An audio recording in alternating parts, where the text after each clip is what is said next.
Ah, there's the pop-up chat. Wait for it to pop up, and then we can get started. There it is. Okay, so it's behind. Okay, what's good, y'all? Now look at the title, interracial dating. Now let's talk about, is it harmful? Well, first of all, I'm gonna say in some instances, yeah. When you date people who have historically oppressed you, then yeah, it's kind of fucking stupid to go after the motherfucker who was raping you the whole time. Like, alright, if you're a black person, I could sit here and say that it's evil of you to date any man or white person when they have a history of doing so. But in doing that, a lot of people who the whole entire black community looks up to came out of what you would call an interracial relationship. So I mean, hell, Malcolm X was like, yeah, clearly there were white in his bloodline because he wasn't like super dark. He was lightened up. Um, Frederick Douglass. Um, Matter of fact, there's a whole bunch of people who you don't know about that may look white, but if we were back in the old days, they would have been thrown to the wolves. Right? Matter of fact, I'm gonna bring this to the forefront. Hmm. Anyway, I'm gonna bring this to the forefront. This book called Light Bright and Damn Near White.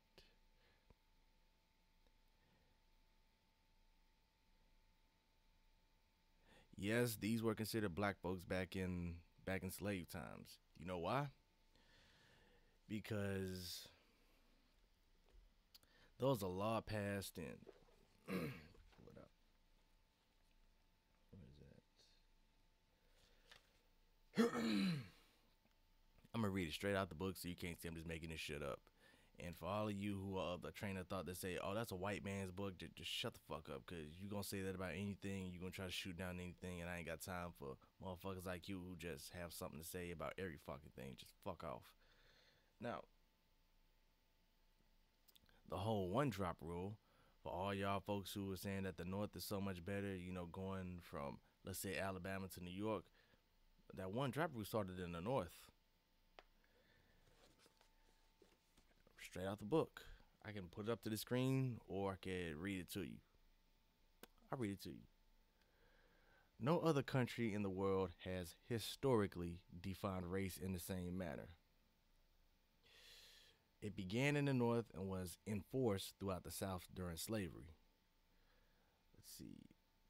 The rule completely supplanted the notion that physical appearance alone determines race. So that means there were people, there was interracial, intermixing going on back then too, and it was prevalent, like widespread, more than you think. And people could pass for white. So I'm going to read that again. The rule completely supplanted the notion that physical appearance alone determines race. So if you were passed for white, that's all they needed. And so even a trace of invisible blackness, a drop of African blood, assigned a person to the Negro race. That's all it took for you to have one ancestor in your family. It don't matter if you was half, fourth, eighth, 16th, 32nd, 64th. It didn't fucking matter. If they found out you had any trace of black folks, nah, you're a nigger. And that's just what it was. And a lot of these folks are walking around today just looking white as ever. But may have a black ancestor that I don't know. When people say that, I don't know. It's kind of a slippery slope because if you start letting one thing slide, then you gotta let a whole bunch of other shit slide too. So just gotta be wary of that, Damn, none of that shit.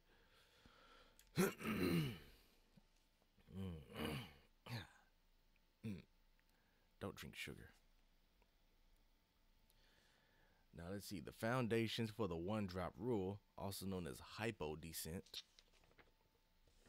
was laid around 1662 when the state of Virginia, in order to address the designation of mixed race persons, decided to adopt into law the rule of partes sequitur ventrum, which held that the status of any child followed that of his or her mother. The edict reads as follows: whereas some doubts have arisen whether children begotten by any Englishman upon a Negro woman, if a white man had a child by a black woman who was a slave, should be slave or free. Be it therefore enacted and declared by present grand assembly that all children born in this country shall be held bond or free only according to the condition of their mother. Universally accepted throughout the United States, the Partis Law sealed the fate of every child whose mother was a slave. So it didn't fucking matter if your mother was a slave. Didn't fucking matter. Like white dude go and rape the shit out of a pure black woman. All right, that's a half mix. Your mother was a slave, you still a slave. White dude go rape the half breed to create a fourth. Your mother was a slave, so you still a slave. Dude go fuck the eighth and create a 16th, the 132nd. Doesn't matter. All your parents were slaves, so they made sure to separate themselves. So it didn't fucking matter. It did not matter, period. You had a black ancestor, trash. That's literally what they did. You're not one of us. And if y'all want an example of what this looked like,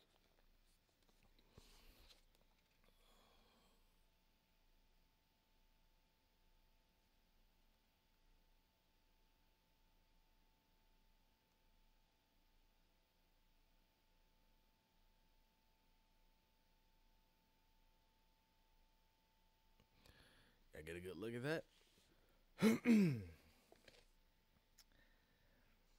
Let's see. Though skin color came to assume importance throughout generations of association with slavery, white colonists developed few qualms about intimate contact with black women. They didn't give a fuck. They was getting pussy, so it was like, fuck it. But raising the social status of those who labored at the bottom of society, who were deemed as abysmally inferior, was a matter of serious concern. Like, we don't want to raise the status of these bitches up, or these slave bitches up. So we got to come up with laws to stop that shit from happening now. Otherwise, we gonna lose our power base. And you know the old saying that those who attain power are afraid to lose it, and absolute power corrupts absolutely. Well, there it is. It was resolved by ensuring that the mulatto would not occupy a position midway between white and black.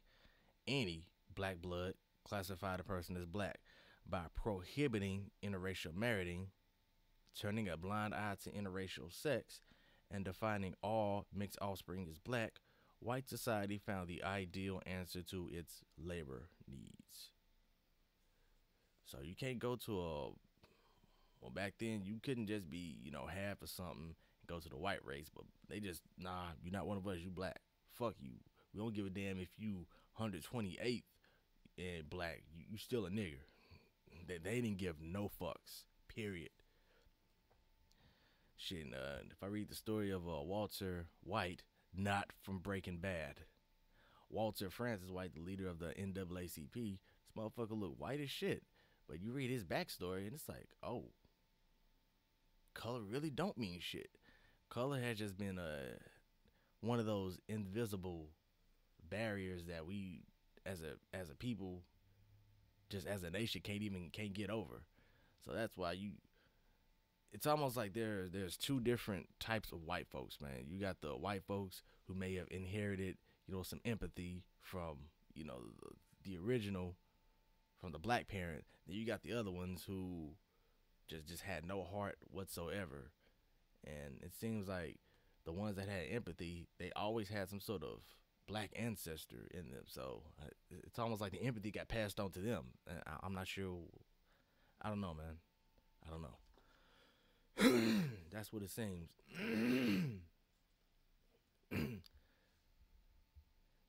By the 18th and 19th century, miscegenation or race mixing had become so prevalent that the American plantations had on them what some begin to term as white slaves. So whenever you hear white people say white people were slaves too, yes, it's very true. As a matter of fact, I'm going to pull up something right here that's going to be of interest to anybody watching. Where is it at? Amazon.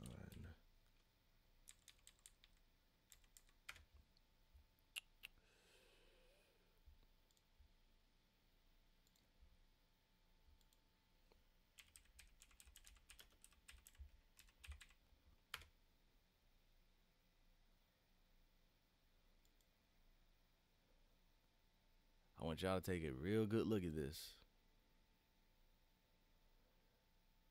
And look how much this book costs. $17.85.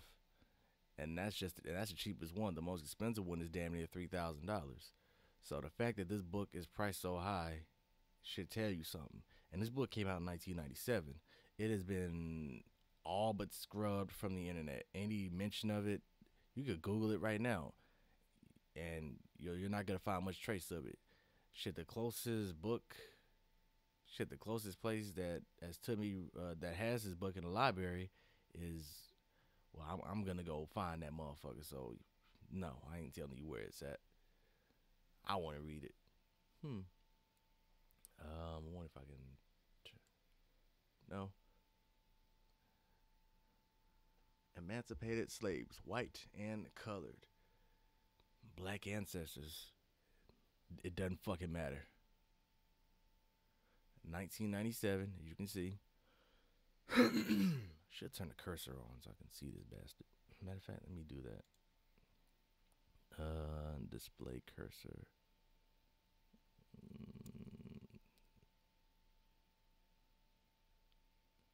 Can I turn on?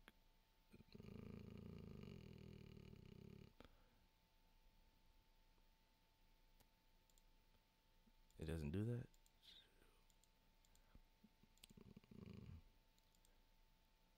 Where's it at? Yeah, guess I can't show it, so screw it. Must not be that big a deal.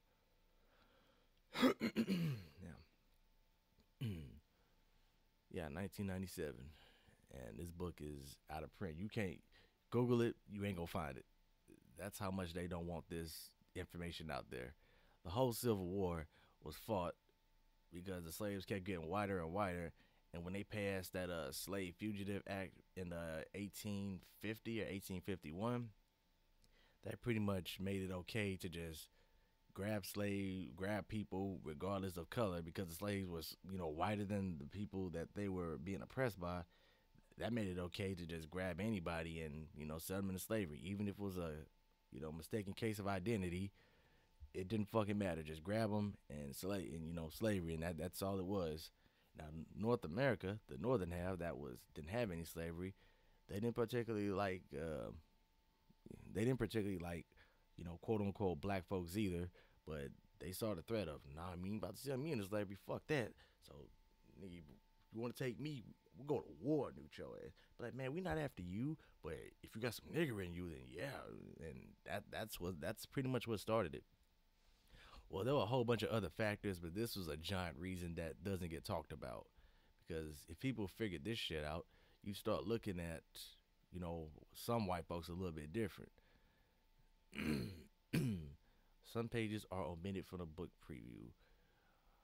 I'm pretty sure you can infer from the context that one whose percentage is both black and white. Prince of Novgorod. Hey, what's good, bruh? I didn't even know you were there, man.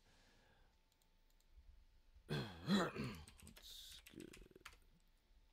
Anyway, I'm keep on reading this. This literal meaning, let's see. Those slavery days, a slave was a mulatto if he had any degree of white and black parentage. It must be clearly understood that even after many generations, white people who had a mere one drop could be and were enslaved as mulattoes. White mulattoes, that is to say, white slaves. These individuals looked white and had no visible African ancestry whatsoever. See, it didn't take much. You, it did not take much to be enslaved. Let's see. It was common thinking in the North to hold that slaves who looked like white people were white people and not mulattoes, not black folks. And this is where we see more dividing. And it's way too easy to just split apart people who had no unity in the first place. Oh, that's cool. As will be seen, the political ramifications of white slavery were ultimately a cause of the Civil War. Black blood is a race related expression that was used memorably in the popular Broadway musical product, Showboat, adopted from the novel of the same name by Edna Ferber. I don't know who that is. 1870s, interracial marriage illegal. Julie White, white mulatto, living as a white woman, married to Steve White man. Both white women have played the role of Julie. Upon hearing that the local sheriff was about to challenge their marriage, a dramatic scene unfolds where Steve pricks Julie finger and sucks out a drop of. Man, that's definitely some white folk shit. I don't know any black folks who do the whole blood sucking shit. Suck out the blood. The sheriff comes on board and declares that the one drop of black blood makes you black in these parts. Steve met the criterion. Understand, questionably, there's no difference in the blood of whites and blacks as attested to the fact blood transfusions routinely occur with donors and recipients being of different races. Yeah, now that somebody points that out, yeah. You get a blood transfusion, it doesn't matter what race he or she is from. It's like as long as you both bleed the same. So why skin color is such a big deal, I don't know. Me, I'm clearly mixed with. I'm pretty sure there's some white ancestor in my family. I'm pretty sure it was probably. I'm fairly certain it was non-consensual, but I'm here, so like you don't brood over the past, you learn from it. So, let's see.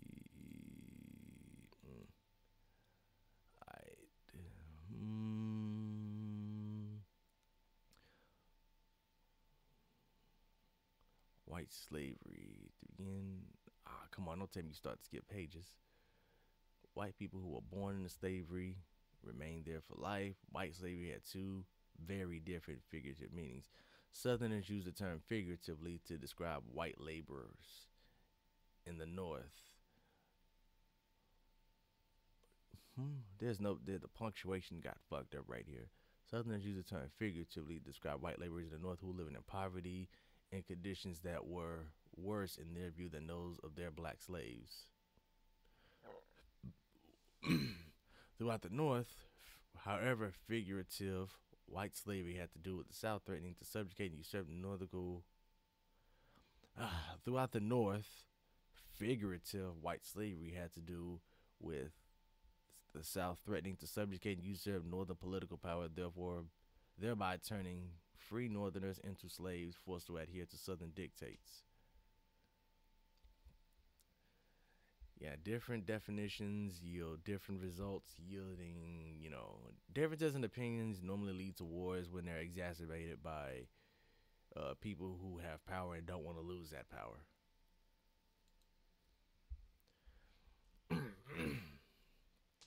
Let's see. I don't know, man. It's a long ass book, and if I read this, I'll be here all fucking day, and I am not about to do that. First of all, I don't think y'all appreciate it, and I don't think y'all have the patience to sit here and listen to me for that long. So, if that's an insult, my bad. But the comments and all that stuff here will let me know if I should do more of these or not. I'll do more of them anyway. I just let's see, and it's also present in this book too. You can get this one. Make sure I don't lose my place in the book. Light, bright, damn near white. Let's see, you can find this book for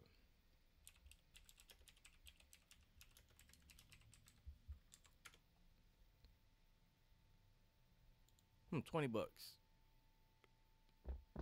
Oh, excuse me. Yeah, $18 if you want to get it used. So there's no excuse for not grabbing this information. Because back in the old days, there wasn't no social media. Hell, there wasn't even a lot of electricity that we know of. There wasn't even a whole bunch of whole fast way of getting information out there. We have had the telegraph, but even still, that took time. But nowadays, you got information just at your fingertips. Like before I can even blink my eye, there's probably like 200,000 stories that just came out about some other shit that's happening across the world that we know next to nothing of.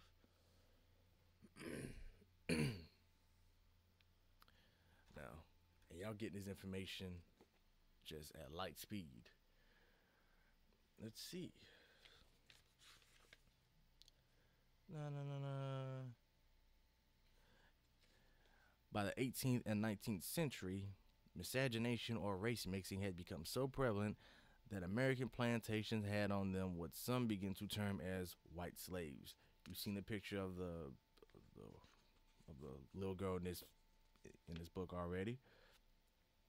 Captain Frederick Marryat, a British naval officer and novelist, traveled throughout the South in 1837. While in Louisville, Kentucky, Marryat says, I saw a girl about 12 years old carrying a child, and aware that in the slave state the circumstance of white people hiring themselves out to service is almost unknown. I inquired of her if she were a slave. To my astonishment, she replied in the affirmative. She was fair as snow, and it was impossible to detect any admixture of blood from her appearance.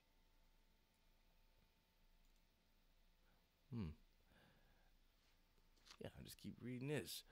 Uh, Fredrika Bremer, a Swedish novelist and feminist activist, visited the United States in 1849.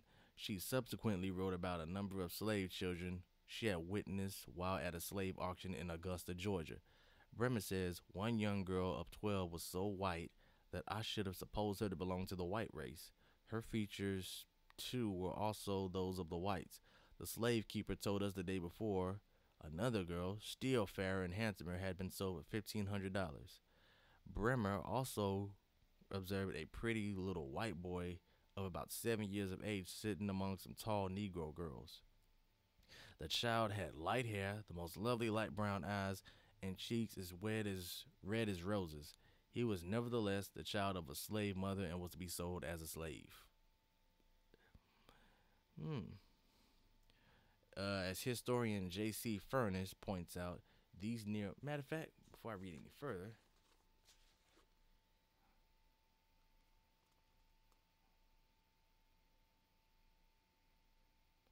like some of them, you be like, yeah, you mixed with something.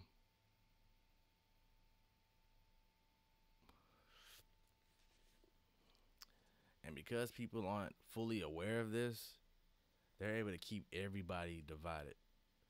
Even the ones that do have a African, a black ancestor in their family, like,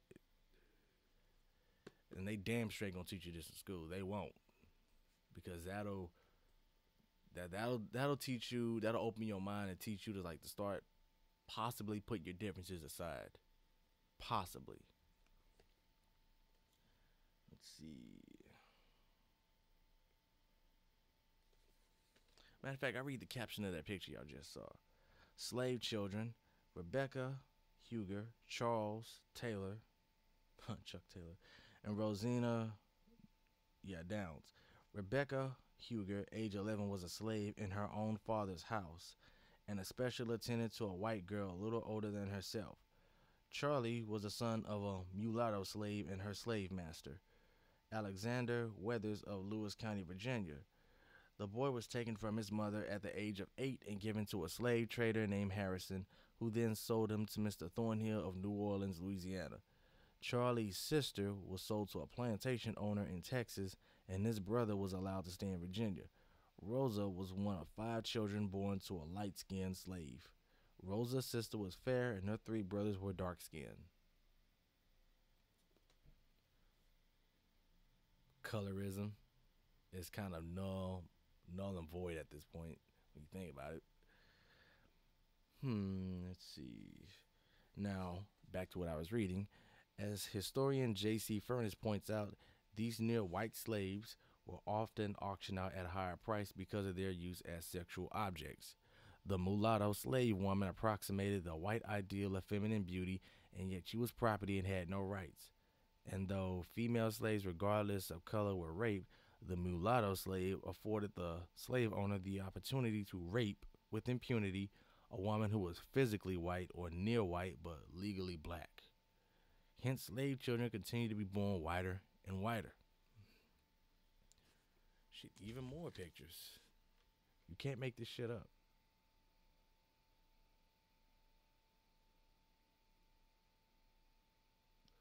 And what is the caption? On white and black slaves. So they didn't give a fuck.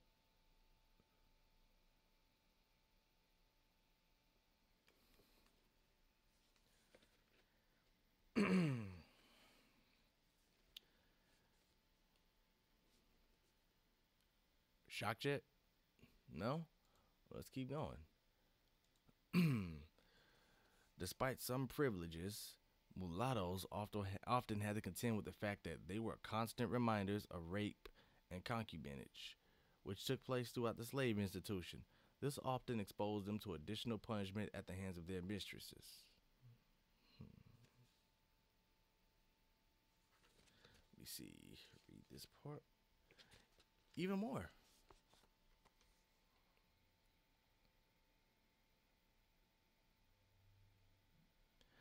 Escaped slave children. Yes, as white as that.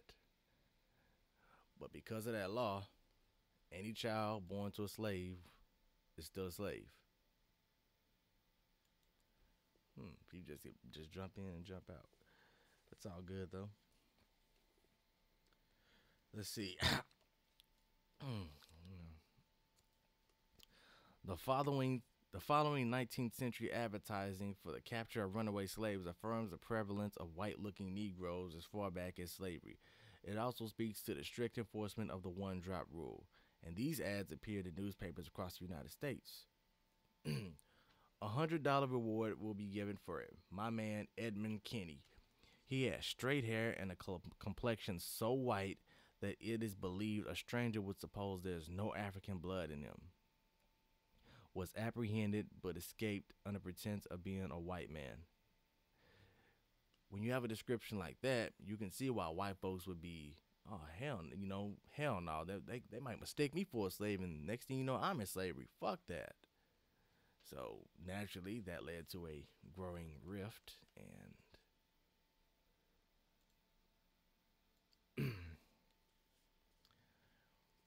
and see, that was written by Anderson Bowles in Dentonville. I don't know, PO something, January 6, 1837. Wouldn't you know? Today's January 6th. That's written. I'm not about to do the math on this shit. See, ran away from me. A Negro woman named Fanny. She is as white as most white women with straight light hair and blue eyes and can pass herself for a white woman. She is very intelligent, can read and write, and so forge passes for herself. She is very pious, prays a great deal, and was supposed contented and happy. I would give $500 for her delivery to me. From what it sounds like, this dude wanted her back because she had that. He's fucking the shit out of her. Yeah, $500. Yeah, he was definitely fucking the shit out of her, man. And it was rape, so you can only assume that he was doing the most.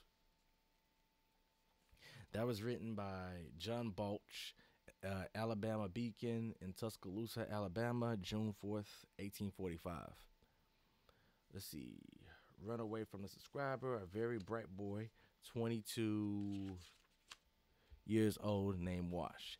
He might pass himself for a white man as he is very bright, has sandy hair, blue eyes, and has a fine set of teeth. There's a couple more of these, and to show I'm not making this shit up like pastors do with the Bible. Never this damn camera decides to focus.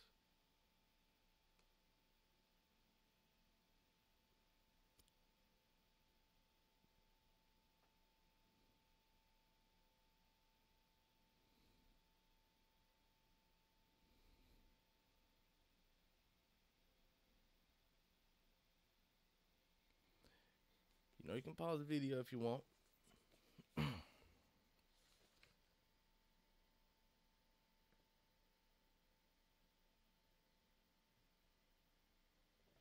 And that book that I pointed out earlier, go back to it just in case.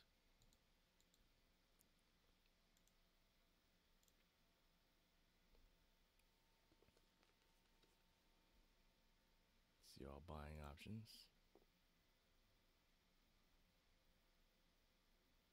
So they really don't want you to know about this. They really don't. And none of these have Amazon Prime on them. This book is just pretty much out of print. And if you find it now, if they reprint it, you might find a whole bunch of shit changed. So getting an original copy, good luck with that. And that book is specifically mentioned in here. Lawrence R. Tenzer, the author of The Forgotten Cause of the Civil War, A New Look at the Slavery Issue, proposes that one of the fundamental causes of the American Civil War had to do with these mulatto slaves that fit into the one-drop rule construct. Runaways like those referenced in the newspaper ads became an increasing threat to the free white population in the North. Tenzer relays that because of the Fugitive Slave Act of 1850, runaways could be recaptured and sent back into slavery. He says that the chance that some northern whites could be mistaken for these runaways and forced into slavery gradually led to a psychological undercurrent of an ongoing threat. The potential of being claimed as one of these white-looking runaways was on the minds of many white Northerners. You can see why that would be a problem for the North. This contributed to the increased urgency on the part of those in the North to end slavery in the South. So it had to do with money, but it also had to do with self-preservation too. And the mulattoes that were freed afterwards, you don't think they didn't eventually get whiter and whiter and whatnot? Like some of them may just completely forget their heritage. Some of them may still be around. I mean, if you look into Rachel Dolezal's backstory, you might find that she might fit into this. She might. We don't know. We gotta look into her family history to figure that out. So, matter of fact, let me read this part right here. In 1918, the U.S. Census Bureau estimated that at least 3/4 of all Negroes in the United States were racially mixed. And it predicted that pure blacks would soon disappear altogether. Clearly, that didn't happen.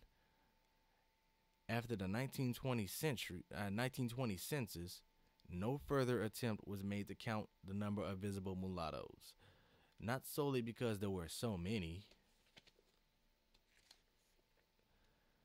but because so many persons with known African ancestry appeared white.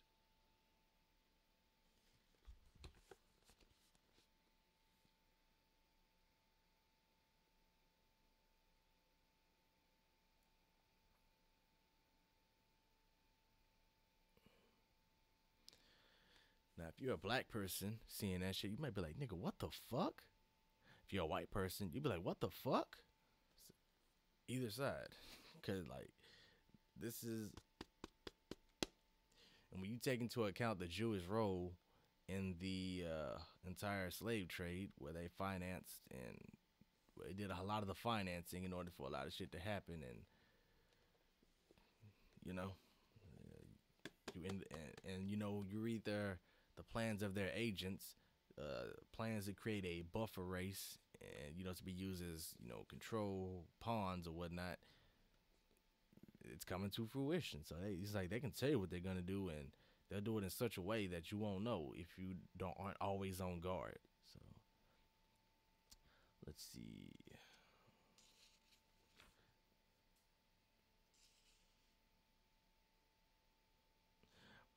Miscegenation. We'll skip a little bit forward.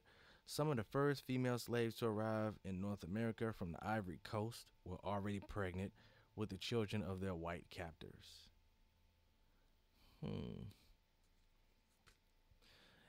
Let's see. In May 13th. In May of 1834 in Ohio, there was a case of Williams versus the school district. It involved an Ohio couple who had tried to register their five European looking children in a racially segregated District 6 public school. I'm pretty sure it had nothing to do with the race. It was the fact that they get better education from, going to the white school. Because, I don't know, that was a train of thought. Both parents looked white, but the father admitted to having some Negro ancestry, and so the children were denied admission. The couple sued the school board, and for the rule to have been argued in court, it had to have been relatively accepted by the general population.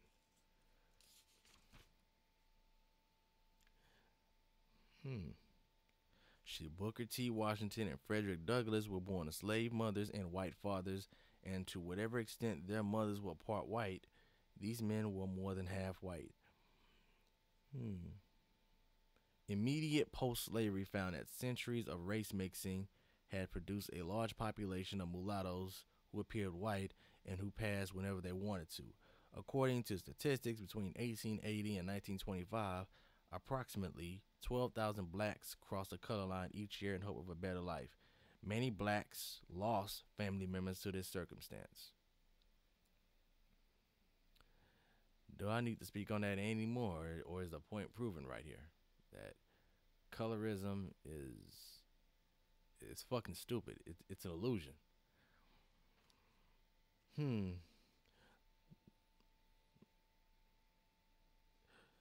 The circumstance of light marrying light or unions between two like-skinned blacks can produce children who are fairer skinned or more white in appearance than the two parents because of the recessive gene component. So white is a recessive gene, and even white scientists say that white is recessive. So, and I'll show this picture again.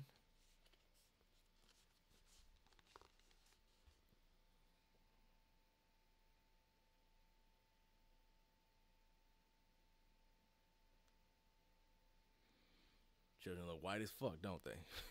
you if you used to see them back in those days, you'd be like, nah, nigga, y'all white. Nah, our granddad is our fathers are black. What? And that's the reaction you get. And these days we still arguing over colorism about who's black and who ain't. When you have motherfuckers who are denied being white because of having one drop of black blood, man, it's crazy. Almost every black American has within their own family line at least one or more family members who could have passed for white or dead. I'm pretty sure that is a fairly accurate statement.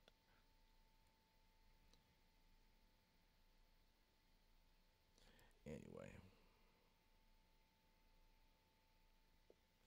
the legal notion of hypodescent has been upheld as recently as 1985, when a Louisiana court ruled that a woman with a black great grandmother could not identify herself as white on a passport. Let's see, this book was written in 2013, and the author was Michelle Gordon Jackson, who was the daughter of the first black mayor of Atlanta, or he was mixed himself. So let me go show y'all.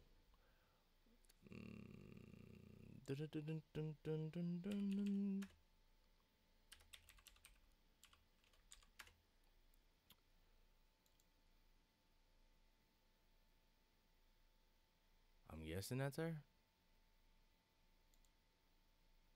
Yeah, she look white as fuck, don't she? Is that her? No, that's not her.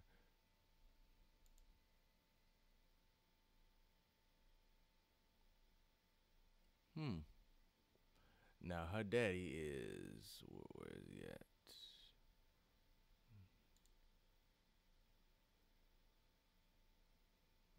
Where is it at?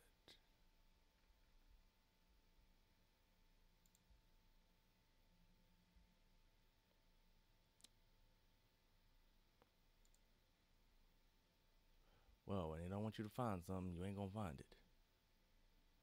Damn, I could just download that book for free. Fuck it. Let's see. Well, what the hell is his name?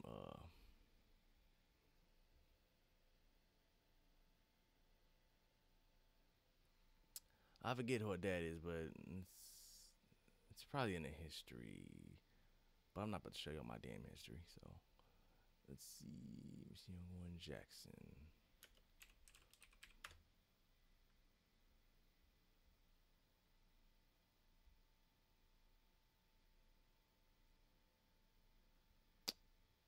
Well, shit.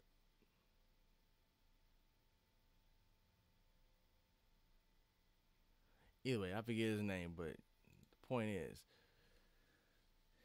interracial dating, is it harmful? Well, depends on it depends on who you're dating, if you ask me. Because some people say it destroys lineages and whatnot. I don't know. People who put too much emphasis on skin color, like you kind of gotta watch out for those, man. Personally, I'm of the opinion that if you're gonna date out, race is just a construct. If date outside your nation or something like that, then it's a different story. This shit is so confusing. I'm not even sure where to go with it. If you're gonna date the exact same people who raped you and continue to mistreat you to this day, you're fucking stupid because that's still your enemy to this day. Like time, just because time moves forward and buildings happen to look a little bit fancier and some shit, that does not mean that the people have changed. The attitude still carries on because the attitudes and the ideals, all that shit gets passed on to another generation. So, and you don't. I would say you don't know what's being taught behind closed doors, but you kind of do because it always comes out, at a certain point when you get them mad or something like that. And I wouldn't be surprised if some of these people walking around with a whole bunch of black ancestors just be calling people niggers and shit or something like that. But then again, that may explain why some people are walking around here looking white as shit, be having black voices and shit. You like, nigga, what the fuck? Like, shoot, Jamie Liddell, good ass singer. But man, when the first time I heard him sing, I was like, what? Like that voice is coming out of him. Yeah, 'cause the same thing might apply to Christina Aguilera.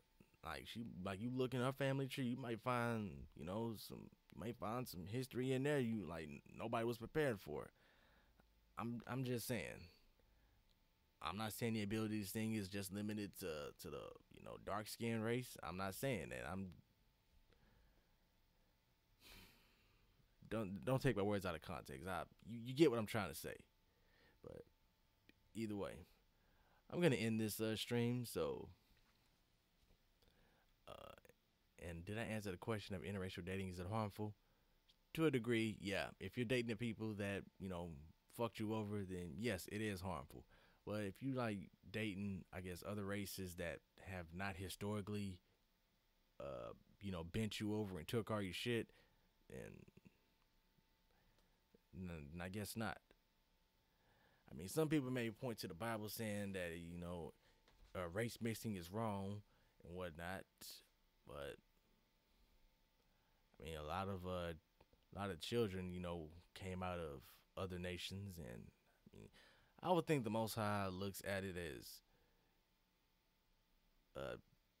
don't, don't, marry people who have a foreign religion who are gonna lead you astray from me, because you got some, quote unquote white people who are more righteous than a lot of these niggas walking around here today, claiming to be holier than thou.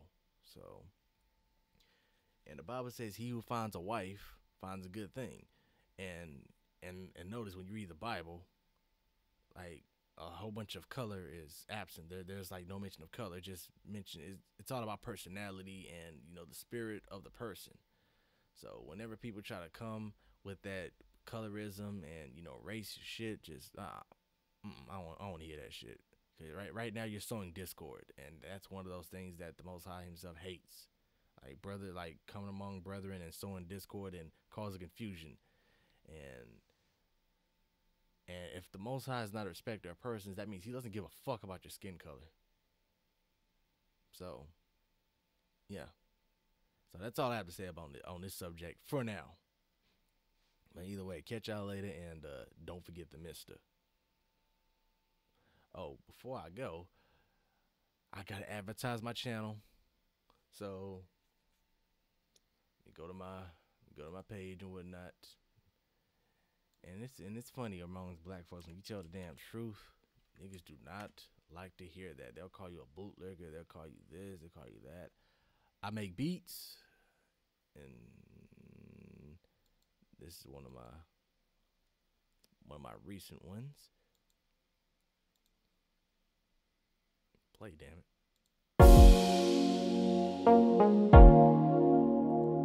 I'm also on Spotify, so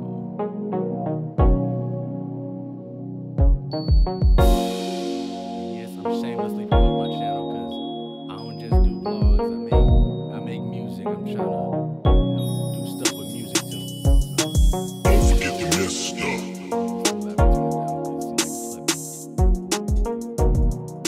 Yeah, right there.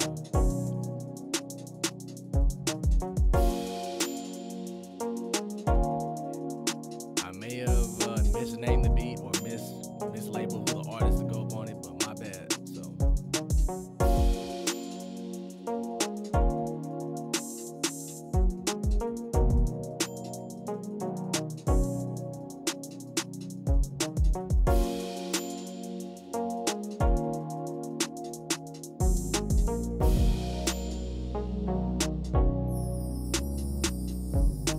Don't forget the mister.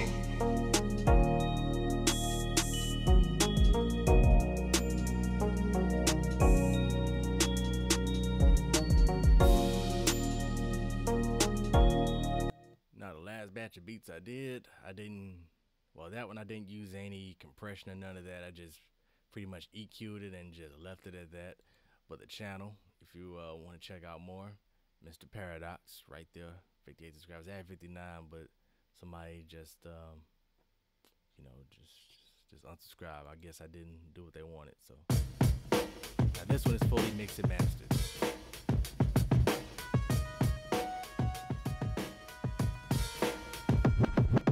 Don't forget the mister.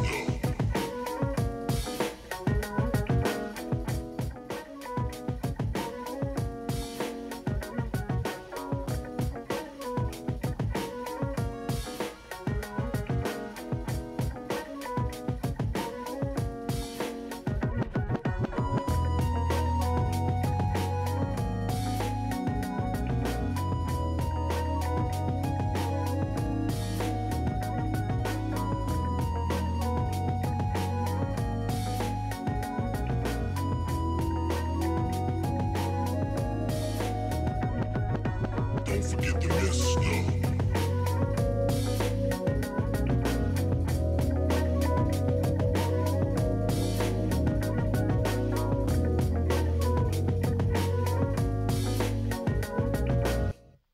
Also, have another channel where I do videos and whatnot. Mr. Paradox 1. And I just released a video, what is it? Friday? Short but sweet. DJ Altess on Shot the and beat. edited that. Leave a one day. comment if you have a beat you want me to smash on. And it's shot in 4K too, so you can get the max quality. But I just got it 1080 right now. Yo, it's a well-known fact that I wreck tracks, taking it all the way back to 9-0 with the real rap. I got flows that rival the whole now, telling me I'm out of style, you a child going see now. Regardless who on top, I gotta kill it. Somewhere, somehow, I know somebody gon' feel it. And this era, was I born in the wrong time? A lot of these fools don't even rhyme.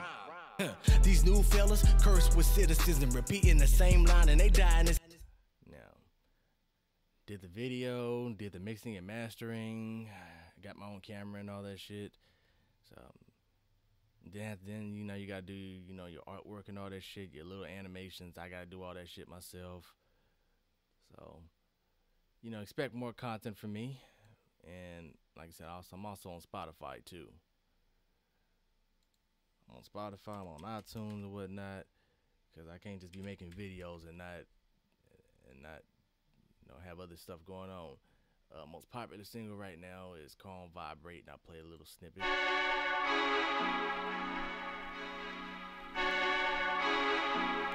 Yo, produced by yours truly, MPX, Mr. Paradox, you know what I'm saying?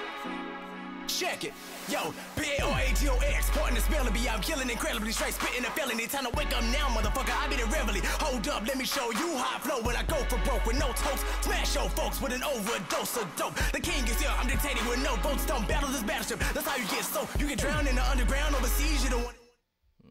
Either way, y'all fucking with the music, you know, stay tuned, and I'll be doing more videos and more,